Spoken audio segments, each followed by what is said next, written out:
नमस्कार दोस्तों, गार्गी क्लासेस पर आपका स्वागत है। डेट आज की 2 मार्च 2022। देख लेते हैं इंडियन एक्सप्रेस के एडिटोरियल आइडिया पेज से इंपॉर्टेंट आर्टिकल्स जो अभी हम इस वीडियो में डिस्कस करेंगे। देखो, 2 आर्टिकल्स तो हमारे रहेंगे।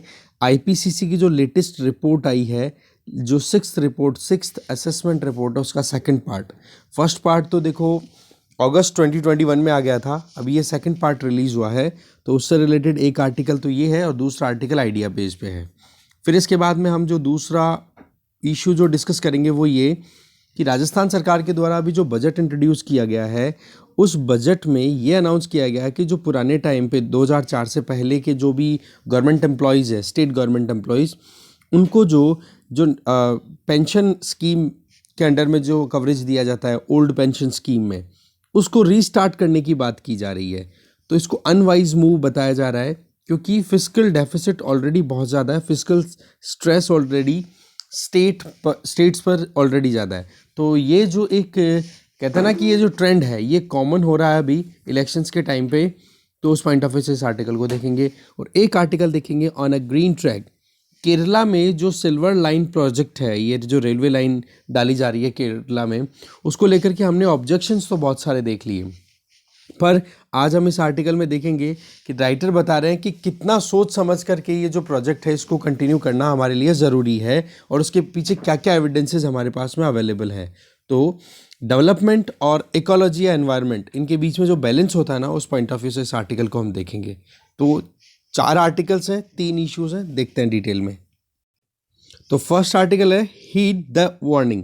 देखो, इस आर्टिकल में बताया जा रहा है कि आईपीसीसी की जो लेटेस्ट रिपोर्ट रिलीज़ की गई है, जिसमें क्लाइमेट चेंज के ऊपर पिछले 30 सालों से आईपीसीसी काम कर रहा है, जिसमें मोर देन 67 कंट्रीज़ के जो साइंटिस्ट हैं वो एक साथ काम करते हैं और एविडेंस बेस्ड पूरा एक कलेक्शन करते हैं कि क्या क्या हैज़ार्ड्स हैं, क्या इम्पैक्ट आ रहा है और कैसे हम क्लाइमेट चेंज के इम्पैक्ट्स को मिनिमाइज़ कर सकते हैं।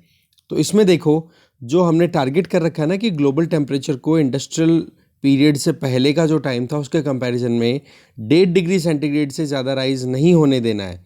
तो उस केस में अभी बहुत सारा मुश्किलें अभी तैयार हो रही है। ठीक है, वैसे तो हमें पता है कि क्लाइमेट चेंज के जो इम्पैक्ट्स हैं या फिर जो कहते हैं ना कि जो हैवॉक्स हैं वो तो हम ऑलरेडी देख रहे हैं, जैसे फ्लड्स, ड्रॉट्स, हीट वेव्स, ये तो कॉमन हो चुके हैं। पर इनकी जो ग्रेविटी है, इनका जो एक कैसे कहते हैं ना एम्पलीट्यूड या इम्पैक्ट है, वो आने वाले टाइम पर बढ़ने वाला है। इसमें कोई डाउट अभी लग नहीं रहा है। क्यों?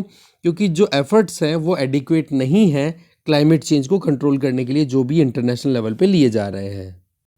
और ये जो कुछ भी साइड इफेक्ट क्लाइमेट चेंज के दिख रहे हैं ना, जैसे एक्सट्रीम वेदर इवेंट्स हम जैसे बोलते हैं, जिनको एक कंबाइन एक अम्ब्रेला टर्म के पॉइंट ऑफ व्यू से, तो इसका सबसे ज़्यादा नुकसान किसको होता है?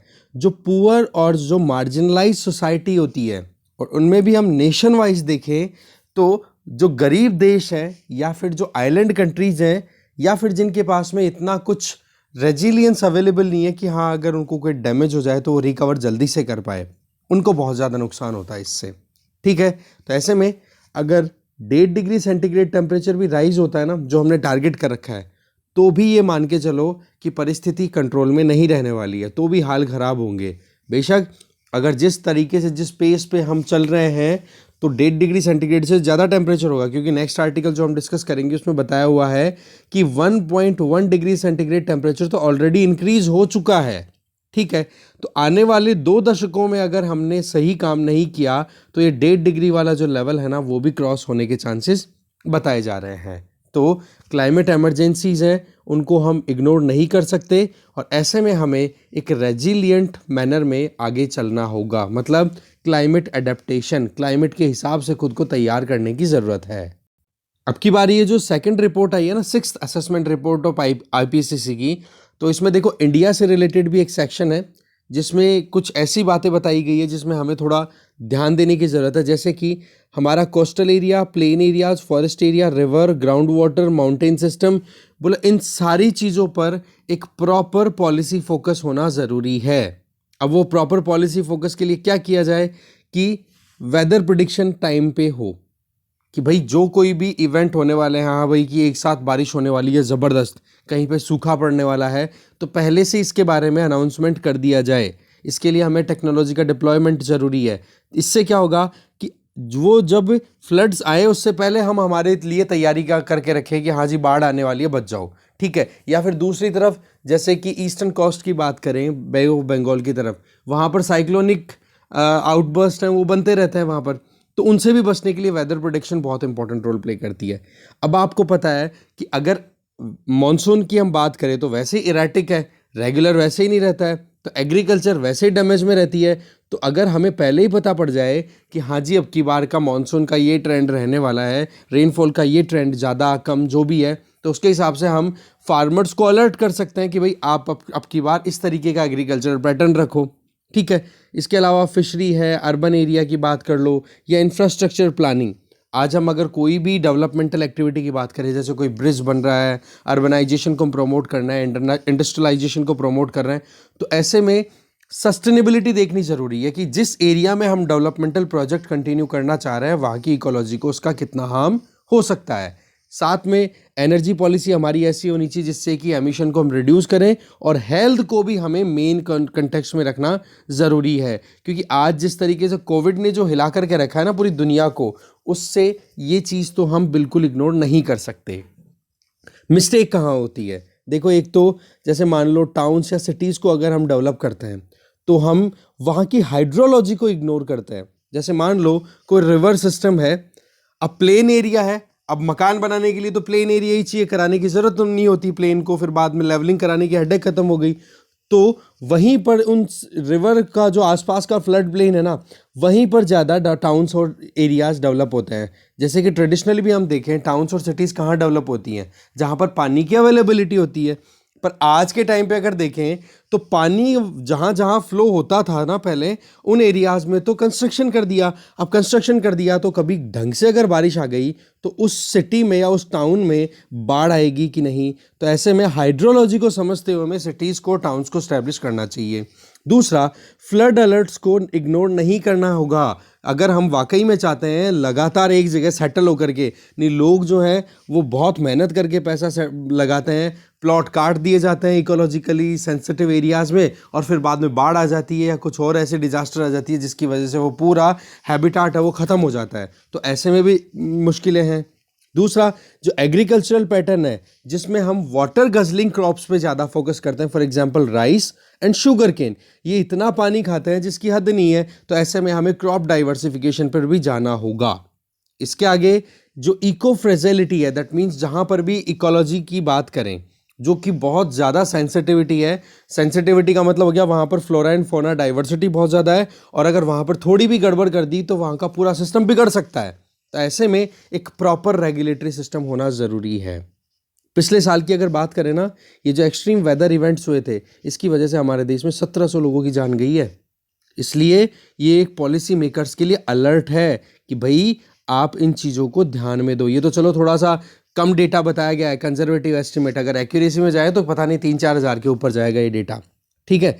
इसके आगे अगर देखा जाए तो कंट्री की टोटल पॉपुलेशन का लगभग 40% हिस्सा है ना, वो तो अंडर थ्रेट है कि आने वाले 2050 का जो साल होगा तब तक पानी की कमी का सामना उनको करना ही पड़ेगा। अब आप देख लो, वाटर स्कैरसिटी बड़ी सिटीज़ में तो ऑलरेडी हो रही है। फ्लडिंग की बात कर लो तो मुंबई जैसी कोस्टल सिटीज़ में पहले ही इस पर्टिकुलर आईपीसीसी की रिपोर्ट के इस पार्ट में ये बताया है कि भाई सी लेवल राइज होगा तो वहाँ पर बाढ़ के चांसेस बन रहे हैं। इसके आगे बताया जाए, गंगा और ब्रह्मपुत्रा रिवर के जो बेसिन्स है वहाँ पर बाढ़ हर साल वैसे भी आती है, बोला अब और बढ़ जाएगी।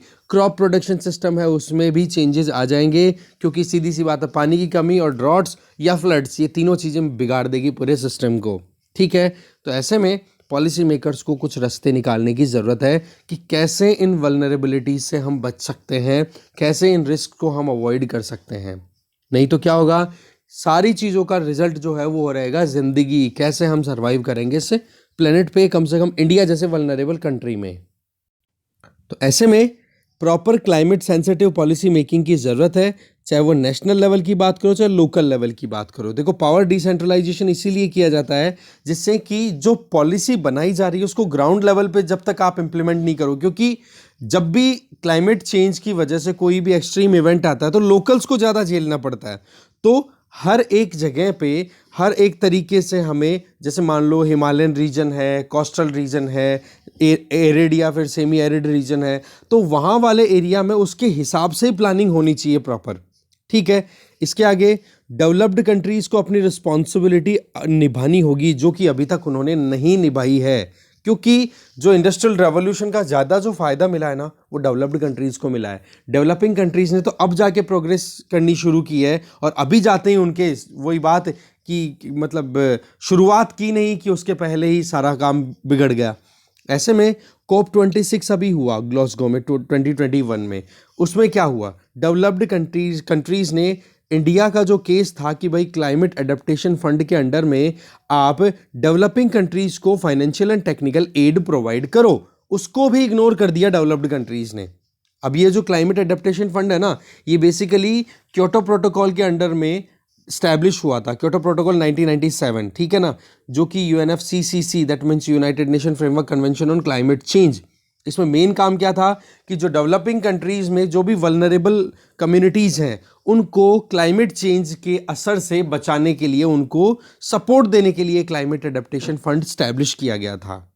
तो एक इक्विटेबल एडेप्टेशन होना ज़रूरी है, जिसमें जिसने जितना काम किया, तभी तो एक आया था ना कि भाई आप कॉमन बट डिफरेंशिएटेड रिस्पॉन्सिबिलिटी, ये बात सही है कि क्लाइमेट चेंज सबके लिए प्रॉब्लम है ना, पर उसमें डिफरेंशिएटेड रिस्पॉन्सिबिलिटी, जिसको जितना फायदा मिला है हिस्टोरिकली, जिसने जितना कंट्रीब्यूशन दिया है इस क्लाइमेट चेंज को बढ़ाने में, उसकी उतनी ही जिम्मेदारी है। तो अब देखने वाली बात है कि जो अभी IPCC की अभी ये 6th रिपोर्ट आई है ना, 6th असेसमेंट रिपोर्ट, इसका तीसरा पार्ट आएगा जो कि फाइनल रिपोर्ट होगी, जो अप्रैल में आएगी। उसमें कुछ रेमेडीज बताई जाएगी कि कैसे हम इस क्राइसिस से बाहर निकल पाएंगे। तो अब अप्रैल तक हमें वेट करना होगा। अब चलते हैं इसी इशू को कंटिन्यू करते हुए नेक्स्ट आर्टिकल में। नेक्स्ट आर्टिकल है the heat is on. Article को लिखा है अंजल प्रकाश जी ने। देखो IPCC की जो रिपोर्ट आ गई वो हम ऑलरेडी देख ही चुके हैं, क्या इसमें बताया जा रहा है वो सारी चीज़ें आपको समझ में आई गई है। Global warming already 1.1 degree centigrade already बढ़ चुका है। बहुत सारे जो लोग हैं, हमारी पॉपुलेशन के लगभग 40% लोगों की ज़िंदगी में जो है डिसरप्शन लगातार आ रहा है। और आज अगर इंडिया को हम देखें तो इंडिया को मतलब ज़्यादा मोस्ट वल्नरेबल कंट्रीज़ में से एक बताया गया है। इसके पीछे एक तो हमारा जो ज्योग्राफी है या जो एनवायरमेंटल एक्सपेंशन है, उसका एक कारण है। देखो, वर्ल्ड में जितने भी तरीके के एग्रो इकोलॉजिकल जोन्स मिलते हैं ना, चाहे आप हर तरीके की क्लाइमेट की बात कर लो, हर तरीके की आप देख सकते हो हमारे यहाँ पर कल्चरल प्रैक्टिसेस अडॉप्टेड है हमारे यहाँ पर। क्योंकि साउथ में जाओ आपको ट्रॉपिकल क्लाइमेट मिल जाएगी, थोड़ा सा नॉर्थ की तरफ आओ सब ट्रॉपिकल क्लाइमेट मिल जाएगी, आप हिमालयाज़ की तरफ जाओ तो एल्पाइन आपको क्लाइमेट मिल जाएगी, और उसी तरीके से वहाँ पर एग्रीकल्चरल प्रैक्टिसेस की जाती है। दैट मीन्स कि एग्रो इकोलॉजिकल जोन्स की जितनी वैरायटी वर्ल्ड में मिलती है ना, उसका बहुत हद तक हर एक वैरायटी इंडिया में मिल जाती है। तो ऐसे में हमारे लिए जो क्लाइमेट चेंज है वो 3 मेन इश्यूज को फोकस में लेकर के आती है, और 3 हॉट स्पॉट्स को हमें अंडरस्टैंड करना होगा, जो कि प्रीवियस आर्टिकल के डिस्कशन में मैं ऑलरेडी हाईलाइट कर चुका हूं। जैसे एक तो हमारे यहाँ पर सेमी एरिड और एरिड रीजन, जैसे वेस्टर्न राजस्थान या नॉर्थ वेस्टर्न इंडिया, या फिर विदर्भा वाला जो रीजन है, जो डेक्कन प्लेट्यू वाला एरिया है, ये ऐसे एरियाज है जहाँ पर हमें शुष्क और अर्ध शुष्क जैसी क्लाइमेटिक जो सिचुएशन है वो प्रिवेल करती हुई दिखती है, जहाँ पर रेनफॉल 100 सेंटीमीटर, 75 to 100 सेंटीमीटर या उससे भी कम हमें मिलता है। इसके आगे हिमालयन इकोलॉजिकल सिस्टम, और तीसरा आ गया कोस्टल जोन। तो बोले ये 3 जो हैं वो हमारे लिए हॉटस्पॉट हैं, और इन तीनों एरियाज़ में लगातार जो है वो पॉपुलेशन राइज हो रही है, सेटलमेंट इंक्रीज हो रहा है। तो ऐसे में हम इग्नोर नहीं कर सकते इस रिपोर्ट को। देखो, ये तो क्लियर है कि टेम्परेचर राइज हमने एक्सपीरियंस किया है, ठीक है। आप जैसे ही देख लो, अभी फरवरी जानने वाली है, इसमें 29 डिग्री सेंटीग्रेड तक तो टेम्परेचर नॉर्मली अब प्रिवेल होने लग गया है नॉर्दर्न इंडिया में, ठीक है। तो पॉइंट क्या है कि सेमी एरिड या फिर एरिड रीजन में तो टेम्परेचर राइज, कोस्टल एरियाज में अगर देखो तो सी लेवल राइज, और अगर हिमालयन रीजन की बात करो तो वहां पर लैंडस्लाइड या फिर ग्लेशियर की मेल्टिंग। तो ऐसे में आप देख सकते हो कितनी ज़्यादा रिस्क है हमें क्लाइमेट चेंज की वजह से। तो ऐसे में पिछले 100 सालों में एक बार जो सी लेवल राइज होता था ना, वो आजकल फ्रीक्वेंटली होने लग गया है। हीट वेव्स जिस तरीके से नॉर्दर्न इंडिया में आती है वो बहुत ज़्यादा बढ़ चुकी है। हमारी कोस्टल लाइन कितनी है, लगभग 7,500 किलोमीटर की कोस्टल लाइन है। लगभग उस एरिया में कोस्टल लाइन से अगर हम 150 किलोमीटर अंदर की तरफ जाए तो उतने एरिया में लगभग 33 करोड़ लोग जो हैं इंडियंस वो रहते हैं। तो आप देख सकते हो कि कितना ज़्यादा डेवलपमेंट हमने कर रखा है और कितना सेटलमेंट है। अब आप इनमें मेगा सिटीज़ की बात कर लो, मुंबई, चेन्नई, कोलकाता, विशाखापट्टनम, गोवा या अंडमान निकोबार या फिर लक्षद्वीप, यहाँ पर कितना ज़्यादा सेटलमेंट है। तो सी लेवल राइज होगा तो कितना ज़्यादा इफेक्ट जाएगा इस पे। इसके अलावा हिमालयन रीजन की बात कर लो, हिमालयन रीजन में हमारे 13 स्टेट्स और यूटीज आती हैं ओवरऑल, जहाँ पर लगातार पॉपुलेशन, अभी फिलहाल तो देखें तो वहाँ पर टाउन लेवल या फिर 1 लाख से कम की पॉपुलेशन की सिटीज़ या फिर टाउन्स है, जो कि आने वाले टाइम पर और ज़्यादा बढ़ रही है, क्योंकि सेटलमेंट जो है वो लगातार बढ़ता जा रहा है। लोग जो है हिली स्टेशंस की तरफ अट्रैक्ट हो रहे हैं, तो पॉपुलेशन इंक्रीज की वजह से जो स्ट्रेस है वो लगातार बढ़ रहा है और उसकी वजह से कहीं ना कहीं इकोलॉजिकली हम कॉम्प्रोमाइज़ भी करते जा रहे हैं हिमालयन इकोसिस्टम को। और फिर बाद में आपको पता ही है एकदम से बाढ़ आएगी और फिर वो फ्लैश फ्लड्स हैं वो अचानक से 2013 वाली उत्तराखंड वाली जो त्रासदी है उसको रिपीट कर सकती हैं। तो ऐसे में आज अगर अर्बन एरियाज़ की बात करें तो हमारे यहाँ पर टोटल पॉपुलेशन का अगर एक्यूरेटली हम बात करें तो 31% के लगभग हमारी पॉपुलेशन जो है वो शहरों में रहती है, और आने वाले 15 सालों के अंदर अंदर ये टोटल परसेंटेज जो है 40% तक पहुंच जाएगी। ठीक है, ये 2011 का सेंसस का डेटा बताया मैंने 31% वाला, राइटर तो 1 क्वार्टर ही बता रहे हैं, मतलब 25% ही, मैं एक्यूरेट बता रहा हूँ आपको। ठीक है, और बाकी 2021 की सेंसस होगी तो और क्लियर हो जाएगा।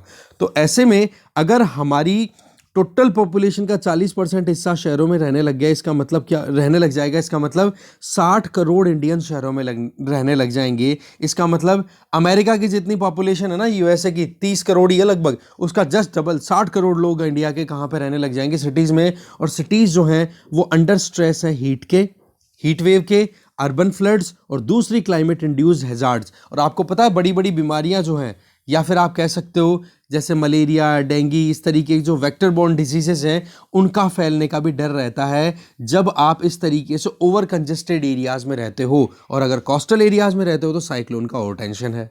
ठीक है, तो ऐसे में हमें एक सही तरीके से अर्बनाइजेशन प्रोसेस को कंडक्ट करना चाहिए। एक वेल प्लान्ड मैनर में अर्बनाइजेशन सिटीज़ को डेवलप करने की ज़रूरत है, जिससे कि हम इन क्लाइमेट चेंज की वजह से जो हैजार्ड्स हैं इनके इम्पैक्ट को हम रिड्यूस कर सकें। तो ऐसे में आप देख सकते हो कि जो लाइफ थ्रेटनिंग क्लाइमेटिक कंडीशंस जो भी है उसका एक एग्जांपल है ज़्यादा हीट का बढ़ना और ह्यूमिडिटी ज़बरदस्त बढ़ना, जिसकी वजह से ये जो एक्सट्रीम वेदर इवेंट्स है वो हो सकते हैं, इनसे हमें बचना है। तो भाई एडेप्टेशन प्रॉपर करनी होगी। और दूसरा, हमारी सिटीज़ ऑलरेडी जिस तरीके की एक्टिविटीज़ फील कर रही हैं, जो इंसिडेंट फील कर रही है, तो उसको भी हमें समझना होगा। जैसे कि आप देखोगे तो अर्बन हीट आइलैंड का कॉन्सेप्ट बहुत बार आता है। अर्बन हीट आइलैंड क्यों? क्योंकि अर्बन एरियाज क्या है, जंगल्स ऑफ कंक्रीट, मतलब मोर्टार या फिर सीमेंट या फिर जो भी कंस्ट्रक्शन एक्टिविटीज में आप यूज करते हो उनसे बना हुआ जंगल है अगर ढंग से देखा जाए, और उस जंगल के ड्वेलर्स हम हैं, राइट। अब आप देख सकते हो कि यहाँ पर अगर इस तरीके से कंक्रीट के जंगल बन गए हैं तो जितना सनलाइट उस पर स्ट्राइक करेगी उतना ही ज़्यादा वो हीटअप होगा और आसपास के एरिया से ज़्यादा टेम्परेचर राइज हो जाता है। तो ऐसे में अर्बन एरिया है वो एक तरीके से आसपास के एरिया के कंपैरिजन में ज़्यादा टेम्परेचर होकर के एक आइलैंड की तरह अपीयर होगा कि चारों तरफ तो बड़ा पानी पानी है, ठंड है, नॉर्मल सी कंडीशन है, पर सिटी में आप एंटर होते हो तो आपको 2 से 3 डिग्री टेम्परेचर ज़्यादा मिल जाता है। तो इसकी वजह से क्या होता है भाई, सीधी सी बात है, अगर टेम्परेचर राइज हो रहा है इसका मतलब एयर जो है असेंड करेगी, मतलब ऊपर उठेगी तो लो प्रेशर बनेगा, तो आसपास की हवाओं को बहुत स्पीड से अर्बन एरिया अपनी तरफ अट्रैक्ट करेगा और उन हवाओं में अगर मॉइस्चर हुआ तो डेफिनेटली फिर वहां पर बारिश जबरदस्त होगी और इसकी वजह से अर्बन फ्लड्स आ जाती हैं। तो हीट वेव और फिर उसके बाद में अर्बन फ्लड्स, तो सोचो अर्बन पॉपुलेशन कितना ज़्यादा अंडर रिस्क है। और इसका फिर लास्ट में रिजल्ट आता है इकोनॉमिक इम्पैक्ट, कारण कि सीधी सी बात है हम इकोनॉमिक एक्टिविटीज़ भी नहीं कर पाएंगे। दूसरा, अगर टेम्परेचर राइज होता है तो एक लेबर की जो प्रोडक्टिविटी है ना वो भी कम हो जाती है। आप भी देखते हो गर्मियों में हम पसीना कितना पूछते हैं, काम कम करते हैं, ठीक है ना, तो वो चीज़ अपने आप में प्रॉब्लम है। अब सरकारें काम कर रही है कि नहीं, बिल्कुल कर रही है, पर वो नी जर्क सोल्यूशन है। दैट मीन्स कि अब सामने आ गई आफत और अब कुआं खोद लो, मतलब आग लगने के बाद में कुआं खोदा जाता है ज़्यादातर, तो वो चीज़ ठीक बात नहीं है। तो हमें एक प्रॉपर डिजास्टर मैनेजमेंट की ज़रूरत है, हमारी सिटीज़ को लॉन्ग टर्म में रेजिलिएंट बनाने की ज़रूरत है कि भाई क्लाइमेट चेंज एक रियलिटी है, इससे बचने के तरीके भी हमारे पास में होने चाहिए और इसके जो इम्पैक्ट हैं उनसे हम कैसे हैंडल करें वो भी ज़रूरी है। That means mitigation and resilience, दोनों चीज़ों पर हमें ध्यान देना होगा।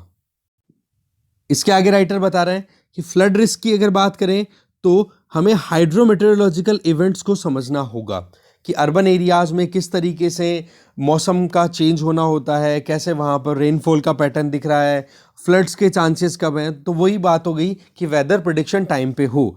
ट्रॉपिकल साइक्लोन्स हैं, उनकी सीवियरिटी को हमें समझना होगा, जैसे बे ऑफ बंगाल में या अरेबियन सी में अगर आते हैं तो ठीक है, क्योंकि हमारे यहाँ पर अभी हमने देखा लगभग 33 करोड़ से ज़्यादा ऐसी पॉपुलेशन है जो कि कहीं ना कहीं हमारे कोस्टल एरियाज़ में रहती है।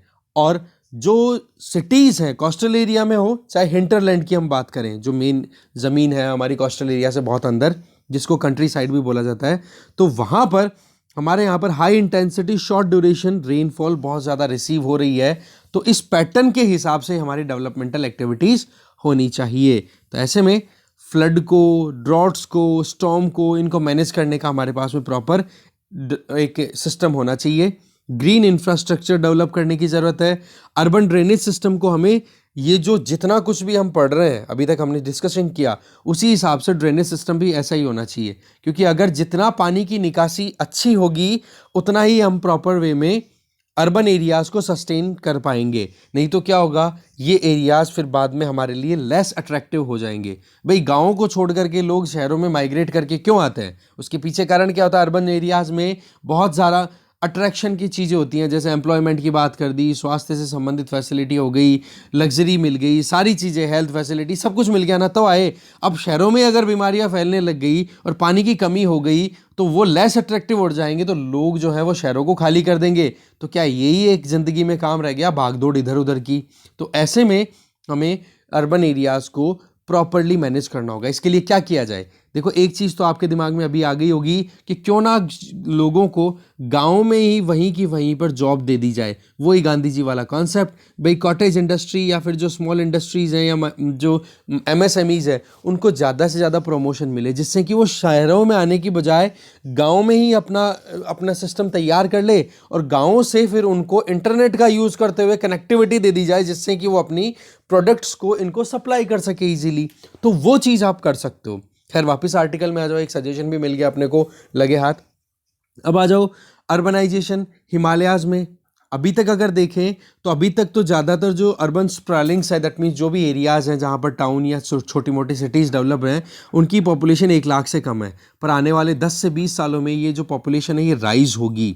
तो ऐसे में एक तो ग्लेशियर्स का मेल्ट होना, क्योंकि टेम्परेचर राइज हो रहा है लगातार, और फिर उसके बाद में फ्लड्स का आना। और रही सही में आप वहाँ पर हिमालयन एरिया में अगर आप सेटलमेंट क्रिएट करते हो तो वहाँ पर तो सीधी सी बात है भाई, पानी अगर ज़्यादा आ गया तो जो लैंडस्लाइड है वो भी होगा। और वैसे अगर सिस्मिसिटी पॉइंट ऑफ व्यू से देखें, अर्थ को एक पॉइंट ऑफ व्यू से देखें, तो उस पॉइंट ऑफ व्यू से भी हिमालयाज बहुत ज़्यादा सेंसिटिव है। तो ऐसे में हिमालयन सिस्टम में जो हाइड्रोलॉजिकल रिजीम है उसको हमें समझना होगा कि कितना तो रेनफॉल है, कहाँ पर किस हिसाब का पैटर्न देखने को मिलता है। दूसरी चीज़, इकोलॉजी को हम बिल्कुल भी इग्नोर नहीं कर सकते हैं। अब आपको पता है कि जिस तरीके से स्टबल बर्निंग होती है या फिर जो भी पोल्यूशन होता है हमारे यहाँ पर, चाहे फिर वो इंडस्ट्रीज़ की वजह से हो, चाहे ट्रांसपोर्टेशन की वजह से हो, या फिर ईंट के जो भट्टे होते हैं, ब्रिक किल्न्स, ठीक है, उनसे भी कितना ज़्यादा वो निकलती है धुआं, वो जा कर के फिर बाद में ग्लेशियर्स के साथ सेटल हो जाती है ब्लैक कार्बन के तौर पे। फिर वो ब्लैक कार्बन, अगर बर्फ़ सफ़ेद होती है तब तो एल्बिडो इफेक्ट ज़्यादा होता है, कारण कि सनलाइट आएगी, रिफ्लेक्ट बैक कर जाएगी, तो मेल्टिंग कम होगी। अब अगर उस स्नो में जो सेटल्ड ग्लेशियर्स हैं उनमें अगर ब्लैक कार्बन मिक्स है तो आपको पता है ब्लैक कलर तो हीट एब्जॉर्ब करेगा, तो इसको ग्लेशियर को जल्दी से मेल्ट करवा देगा। तो आप जानते हो इससे क्या होगा, ज़्यादा वॉल्यूम में पानी रिलीज होगा। और हिमालयाज़ में ग्लेशियर्स जो लगातार डिक्लाइन कर रहे हैं उसके पीछे एक कारण ये भी है कि वहाँ पर ब्लैक कार्बन सेटल होता चला जा रहा है, ठीक है। तो ऐसे में फिर बाद में आपको पता ही है मुश्किलें और बढ़ जाती हैं। तो हमें जो ट्रेडिशनल मेथड्स है ना उन पर जाना होगा कि भाई हमारे यहाँ पर जो पूर्वजों ने जिस तरीके से अपना सेटलमेंट किया था, जिस तरीके से वो रह रहे थे, उन चीज़ों को रिवाइवल देने की ज़रूरत है। तो अभी तक हमने सारी बातें की वो सारी नेगेटिव थी। अब बात करते हैं थोड़ी पॉजिटिविटी की कि भाई एवरीथिंग इज ब्लीक, ऐसा नहीं है। हम थोड़ा समझते हैं कि कैसे हम हमारी ज़िंदगियों को सेफ और सस्टेनेबल बना सकते हैं शहरों में रहते हुए। फॉर एग्जाम्पल यहाँ पर बताया जा रहा है कि सूरत में लोकल गवर्नमेंट ने जिस तरीके से अपनी डेवलपमेंटल एक्टिविटीज़ की है, इंदौर में, भुवनेश्वर में, तो बोला वो ट्रांसफॉर्मेशन हमारे लिए की हो सकती हैं। हम कैसे इन क्लाइमेट चेंज वाली परिस्थितियों के साथ में सर्वाइव कर सकते हैं। जैसे कि यहाँ पर बताया जा रहा है, सूरत में जो पॉलिटिकल लीडर्स है ना सिटी लेवल के, उन्होंने अडेप्टेशन एक्शन के लिए अपनी तरफ से, आप कह सकते हो ना, खुद ने पॉलिटिकल विल दिखाई है। आप देख सकते हो नेशनल पॉलिसी तो बनी रही है, पर खुद के लेवल पे भी इन्होंने अच्छा काम किया है। जैसे कि इन्होंने पैसिव कूलिंग टेक्नोलॉजी, इसका यूज किया। कैसे कि जो बिल्डिंग कंस्ट्रक्शन होता है, चाहे वो कॉमर्शियल हो चाहे रेजिडेंशियल हो, उसको इस तरीके से बनाया कि जिससे कि हवा आसानी से आर पार हो सके। इससे क्या होगा कि हवा जब मूव हो सकेगी ना प्रॉपर, तो वो हीट ट्रैप नहीं होगा। हीट ट्रैप नहीं होगा तो अर्बन हीट आइलैंड बनने के चांसेस कम हो जाएंगे कि नहीं। तो इस प्रॉब्लम को सॉर्ट आउट करने के लिए सूरत में ये पैसिव कूलिंग टेक्नोलॉजी पे काम किया गया। तो एक तो ये मॉडर्न फैसिलिटीज़ को डेवलप किया जाता है, ग्लोबल वार्मिंग से हम ऐसे बच सकते हैं सिटीज़ में। दूसरा एग्जांपल यहाँ पर बताया जा रहा है बेंगलुरु का। बोले बेंगलुरु में देखा जाए तो बेंगलुरु एक तरीके से वेस्टर्न घाट के जो रेन शेडो एरिया है उधर आता है। तो वहाँ पर ट्रेडिशनल मेथड है हमेशा से पानी को बचाने का, कंजर्व करने का, टैंक बना करके रखने का, ठीक है। एक तरीके से ट्रेडिशनल मैनर में मैनेज करने का तरीका था वहाँ पर, ठीक है, जिसको ब्लू नेटवर्क बोला जाएगा, क्योंकि पानी को मैनेज कर रहे हैं ना। अब क्या है कि पिछली एक आधी शताब्दी से 50 सालों से ये सिस्टम अंडर थ्रेट है। क्यों? क्योंकि लोगों ने इन चीज़ों को, ट्रेडिशनल चीज़ों को तो कर दिया इग्नोर, और आगे बढ़ने के चक्कर में और आगे बढ़ते बढ़ते आज मतलब जो भी डेवलपमेंटल एक्टिविटीज़ की वो इस तरीके से कर ली कि हाँ हमें ट्रेडिशनल चीज़ों को छोड़ना है। ये सबसे बड़ी विडंबना है कि हमारे पास में जो हमारे पूर्वजों के एक्सपीरियंसेस है ना, वो हम इग्नोर करते चले जाते हैं अपने आप को एडवांस बोलते हुए, जो कि अपने आप में हमारे लिए वाकई में हार्मफुल साबित होता है फिर लॉन्ग टर्म में। तो आज इसका रिजल्ट क्या है? बेंगलुरु में ये जो ब्लू वाटर नेटवर्क हुआ करता था ना, इसको इग्नोर करने का रिजल्ट ये है कि लंबी दूरी से पानी को लाया जा रहा है बेंगलुरु में। और इसकी वजह से आपको पता है पॉलिटिकल कॉन्फ्लिक्ट भी है तमिलनाडु और कर्नाटका में, कि हाँ भाई बेंगलुरु सिटी को पानी सप्लाई करने के लिए डैम कंस्ट्रक्ट करने की बात कर रहा है Karnataka across the river of Kaveri. Kaveri river के अक्रॉस वो डैम बना रहे हैं, तो कितना मुश्किल है। और दूसरा फिर ग्राउंड वाटर एक्सप्लॉइट करते हैं, तो उसकी वजह से और ज़्यादा वाटर स्कैर्सिटी है। तो भाई आप क्यों नहीं अपने आप को ट्रेडिशनल मेथड्स के साथ में कोरिलेट करो?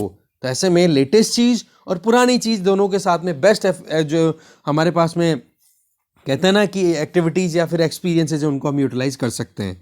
तो देखो, रेजिलियंस लाने की ज़रूरत है, चाहे नेचुरल, चाहे सोशल, चाहे फिजिकल। इंफ्रास्ट्रक्चर की बात करो, सिटीज़ के सामने जो चैलेंज है वो क्या है कि एक तो हमें लॉन्ग टर्म प्लान बनाना है, और दूसरी तरफ हम चाहते हैं कि क्विकली हमें जो भी नुकसान हो रहे हैं उनको हम टैकल कर सकें। तो यहाँ पर बजट रिएलोकेशन में जो लॉस, जो कमियां है ना, वो थोड़ी सी ठीक करने की भी ज़रूरत है, ठीक है। तो शॉर्ट टर्म और लॉन्ग टर्म दोनों चीज़ें हमें ध्यान रखनी होगी। और जो हमारा टारगेट है ना, नेट ज़ीरो सिटीज़ बनाना, उस पर भी हमें काम करने की ज़रूरत है। तो ये कुछ एक केस स्टडीज़ बता दी हमें अपने यहाँ पे, और आईपीसीसी की रिपोर्ट देख ली। बाकी क्लाइमेट से रिलेटेड ऑलरेडी आपने बहुत कुछ पढ़ लिया होगा और टाइम के साथ पढ़ते चले जाओगे, ठीक है। आगे चलते हैं। अभी नेक्स्ट आर्टिकल है on a green track. Article को लिखा है यहाँ पर, आप देख सकते हो, वी नमः शिवायम, ठीक है। वैसे कल ओम नमः शिवाय तो था ही, अब तो वी नमः शिवायम जी का लिखा हुआ आर्टिकल देख लेते हैं। देखो जी, बात ऐसी है कि केरला की जो एक high speed railway network develop करने की बात की जा रही है, ठीक है, जिसमें थिरुवनंतपुरम केरला की जो कैपिटल है, वहाँ से कासरगोड जो कि नॉर्थ में है। केरला की अगर लोकेशन देखो आप, तो इस तरीके से आपको पता ही है यहाँ पर लोकेटेड है। तो कासरगोड तो यहाँ पर होगा, थिरुवनंतपुरम यहाँ पर होगा। तो इस तरीके से रेलवे नेटवर्क तैयार किया जाने की बात की जा रही है, जो कि 530 किलोमीटर की डिस्टेंस का है टोटल। और ये है कि इसको हाई स्पीड ट्रेन से अगर लिंक कर दिया जाता है, जिसको हम बोल रहे हैं केरला की सिल्वर लाइन प्रोजेक्ट, ठीक है ना। तो इसमें क्या होगा, ये 200 किलोमीटर पर आवर की स्पीड से चलने वाली ट्रेन होगी इस वाली ट्रैक पे। तो बोला 4 घंटे में पूरे केरल को आराम से आप क्रॉस कर पाओगे। तो उसका क्रिटिसिज्म बहुत हो गया, जिसमें पॉलिटिकल भी क्रिटिसिज्म हो रहा है, तो एक्सपर्ट्स के द्वारा किया जा रहा है। तो ऐसे में हमें थोड़ा समझना होगा कि क्यों केरल को ज़रूरत है इस हाई स्पीड रेलवे नेटवर्क की। देखो, केरला हमें पता है वेस्टर्न घाट वाले एरिया में लोकेटेड है, जहां पर की रोड नेटवर्क इतना अच्छे से डेवलप्ड नहीं है, और जितना डेवलप्ड है वो अपनी मैक्सिमम लेवल तक पहुंच गया। तो ऐसे में एक हाई स्पीड रेल नेटवर्क अगर डेवलप कर दिया जाता है तो वहां पर एक स्पीड से लिंक प्रोवाइड कर दिया जाएगा। तो ऐसे में एक साउंड गवर्नेंस का एक ये हमने रिस्पॉन्स दिया कि कैसे भी करके अगर ये प्रोजेक्ट कंप्लीट होता है तो इसका फायदा वहां पर कम्यूटर्स को मिलेगा। इसके अलावा इनका ये कहना है कि ये जो प्रोजेक्ट पे हम काम करना चाहते हैं इसके पीछे कोई हवाई या फिर कहते हैं ना हवाई पुलाव ही नहीं है, हमारे पास में ग्राउंड रियलिटीज भी है। जैसे INDC, that means intended nationally determined contribution, एक प्रॉपर प्लानिंग के तहत INDC के प्लान के तहत जो कि पेरिस क्लाइमेट चेंज एग्रीमेंट जो है ना उसी के अंडर में ये प्लान तैयार किया हुआ है। बोलो उसी प्लान के हिसाब से हम काम कर रहे हैं। पहली चीज तो बोले पेरिस क्लाइमेट चेंज में जो कमिटमेंट है उसके हिसाब से बोले एकदम एडिक्वेट है। दूसरी चीज, यूरोपियन यूनियन की स्टडी के हिसाब से अगर देखें तो जब से यूरोप में ये जो हाई स्पीड रेलवेज बनाई गई है उससे वहां पर लीस्ट कॉस्ट एमिशन पे बहुत अच्छा ट्रांसपोर्टेशन फैसिलिटी डेवलप हो पाई है यूरोप में। सबसे पहले यूरोप में हाई स्पीड ट्रेन की अगर बात करें तो फ्रांस में इंट्रोड्यूस हुआ था 1981 में, इसी आर्टिकल में आगे बताया हुआ हम देखेंगे। तो बोलो तब से लेकर अभी तक वो अपने आप में की बन चुकी हैं। बोले लंदन में जिस दिन मेन जो वो बनी थी रेलवे लाइन डाली गई थी तो उस टाइम पर भी बहुत ज़्यादा ऑब्जेक्शन हुआ था, और उस टाइम पर भी ये देखा गया था कि कितना ज़्यादा नुकसान हो सकता है। पर आज उस रेलवे लाइन के बिना लंदन की इकोनॉमी रुक जाएगी अचानक से। तो ऐसे में बोले हमने पूरा इकोलॉजिकली इकोनॉमिकली हर चीज़ समझी है। अब जो क्रिटिक्स है उनके अगर हम प्रिंसिपल देखें किन किन चीज़ों पर उन्होंने आर्ग्यूमेंट दिए थे कि भाई ये जो प्रोजेक्ट है सिल्वर लाइन वाला ये कैसे नुकसान वाला हो सकता है। उनका कहना ये है, एक तो एनवायरनमेंट के लिए नुकसानदायक है, दूसरा फाइनेंशियली वायबल नहीं है कि क्या वहाँ पर केरला के लोग इस बुलेट ट्रेन में बैठना पसंद करेंगे, और तीसरा टेक्निकली अनसुटेबल है कि तकनीकी आपके पास में अवेलेबल नहीं है। तो इसके लिए हमें थोड़ा सा केस स्टडी देखनी होगी। हम क्या चाहते हैं, कार्बन नेट न्यूट्रल बनना चाहते हैं ना 2070 तक, तो बोले उसके लिए हमें टेक्नोलॉजिकल शिफ्ट तो करना पड़ेगा। तो उसी चीज़ पर अगर हम इस प्रोजेक्ट को थोड़ा सा इंटरेक्ट कराएं तो ये इलेक्ट्रिसिटी बेस्ड ट्रेन होगी। तो इलेक्ट्रिसिटी प्रोड्यूस करने के पास लिए आज हम फॉसिल फ्यूल पे डिपेंडेंसी को शिफ्ट भी करना चाहते हैं। जिस तरीके से इंटरनेशनली हमारी डिपेंडेंस है energy security point of view से, तो बहुत ज़्यादा रिस्क रहता है इसका। तो हमें इससे अगर बचना है तो क्या किया जा सकता है, इलेक्ट्रिसिटी की तरफ हम शिफ्ट कर दें, जिससे कि रिन्यूएबल एनर्जी से इलेक्ट्रिसिटी प्रोड्यूस हो जाए और हमारी ट्रांसपोर्टेशन सिस्टम को भी हम एक कह सकते हैं ना कि इंटरनेशनल क्राइसिस के लिए वल्नरेबल नहीं छोड़ पाएंगे, मतलब हम अपने आप को सेव कर लेंगे। इसके आगे देखें तो इसका एक एग्जांपल बता रहा है कि हाई स्पीड रेलवेज की अगर बात करें तो 60 साल पहले जापान में 1964 की बात है जब बुलेट ट्रेन इंट्रोड्यूस की गई थी, जिसको वहाँ की लैंग्वेज में बोला जाता है शिंकैनसेन। ठीक है, तो आप देखो 60 साल पहले जापान में, 40 साल पहले यूरोप में 1981 में फ्रांस में आ गई थी, और वर्ल्ड का लार्जेस्ट जो हाई स्पीड रेलवे नेटवर्क वो चाइना में है, जो कि 2008 से अभी कंटिन्यू कर रहा है। तो ये तीनों केसेस को अगर हम स्टडी करते हैं तो ये इतना ज़्यादा हेल्प करते हैं इनकी इकोनॉमी को, और दूसरी तरफ जिस तरीके से हम ट्रांसपोर्टेशन में हाई स्पीड नेटवर्क की तरफ नहीं जाते हैं तो ग्लोबल ऑयल या फिर एनर्जी पे हम डिपेंडेंट रहते हैं। तो आज अगर वहीं पे कोई क्राइसिस आते हैं, जैसे यूक्रेन क्राइसिस है, $100 पर बैरल के हिसाब से भाव हो गए हैं कच्चे तेल के, कितना मुश्किलों में है हम, है कि नहीं। तो ऐसे में एनर्जी एफिशिएंसी, एनर्जी इंडिपेंडेंस होना, इसके पॉइंट ऑफ व्यू से ये इकोनॉमी ये बहुत ही इंपॉर्टेंट है। क्योटो में जो शिंकैनसेन ये जो हाई स्पीड रेलवे नेटवर्क तैयार किया गया था ना, वो क्योटो प्रोटोकॉल के बाद में हुआ था प्रॉपर वे में, मतलब क्योटो प्रोटोकॉल के हिसाब से है, बाद में तो क्या इसमें कार्बन डाइऑक्साइड रिडक्शन भी हो पाया है, एनर्जी एफिशिएंसी भी आई है। ठीक है, आज के टाइम पे वहाँ पे जो N70 सीरीज़ के हाई स्पीड रेलवेज जो चलती है ना केरला में, केरल क्या मतलब जापान में, बोलो वो पहले की जो फर्स्ट सीरीज़ की ट्रेन थी ना उसके कंपैरिजन में 32% तो ज़्यादा स्पीड से दौड़ती है, और आधी परसेंट मतलब 50% कम एनर्जी कंज्यूम करती है। अब आप देख लो, इतना तो फायदा है। ये एग्जाम्पल बता रहा है राइटर कि आप केरल को और जापान को कैसे कंपेयर कर सकते हो। केरला में भी ज़मीन की शॉर्टेज है, ठीक है, और माउंटेनस रीजन है। ऐसा ही कुछ जापान का सेटलमेंट है। जापान क्या एक आइलैंड है, आइलैंड कंट्री है, ठीक है।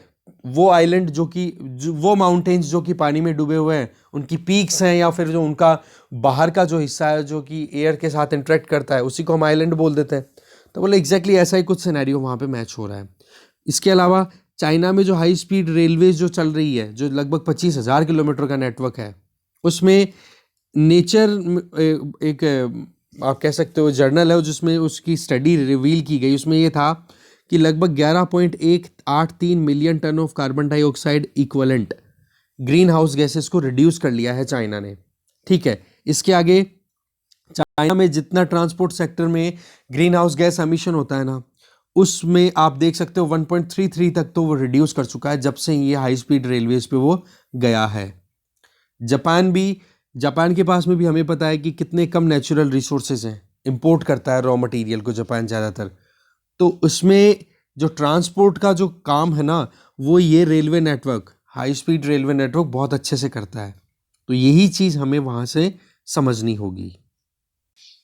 इसके आगे फिर राइटर बोल रहे हैं कि फाइनेंशियल वायबिलिटी की अगर बात करें तो हो सकता है कि अभी आपको लगे कि पैसा बहुत ज़्यादा लग रहा है, ठीक है, पर जब ये जो नेटवर्क है ये जब प्रॉपर फंक्शनिंग में आ जाएगा तो हमें रिजल्ट फील होगा। जैसे कि लंदन में, ठीक है, वहाँ पर जब अंडरग्राउंड रेलवे ट्रैक डाली गई थी तो उस टाइम पे भी यही कहा गया था कि पैसे की कमी है, इकोलॉजी की बजाय वहाँ पर फाइनेंशियल इश्यूज थे।